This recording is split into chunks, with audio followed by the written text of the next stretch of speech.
आपल्या जीवनात गुरुचं स्थान हे सर्वात महत्त्वाचं स्थान समजलं जातं. एखाद्या मातीच्या गोळ्याला आकार द्यावा अशा पद्धतीनं गुरु आपल्या विद्यार्थ्यांच्या जीवनाला आकार देण्याचा प्रयत्न करतात.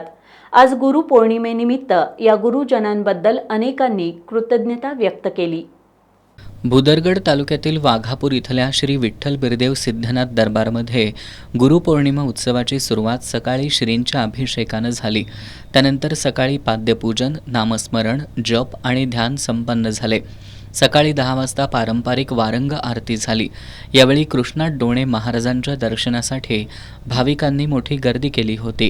गुरु हा कसा असावा तर शिष्याला मार्गदर्शन करणारा असावा, शिष्याला शांततेचं प्रतीक देणारा असावा, शिष्याला बोध करणारा असावा. शिष्य जर कुठे जर वाकड्या वळणात जात असेल तर त्याला दिशा देणारा असावा. गुरु हा नुसता शिक्षक नव्हे तर जीवनातील एक महादीपस्तंभ आहे.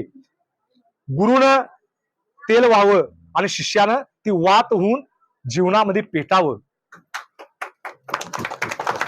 गुरु जर शिष्य जर कुठे भरकटलेला असेल तर त्याला गुरुनं मार्गदर्शन करावं. अशा पद्धतीनं गुरु हा जीवनाला शिकवणारा आणि एक दिशा देणारा आजचा हा पवित्र सण आहे. गुरुपौर्णिमेनिमित्त कोल्हापूर शहरातील गंगावेश इथल्या श्री कृष्ण सरस्वती दत्त महाराज मंदिरात श्रींच्या मूर्तीची आकर्षक पूजा बांधण्यात आली होती.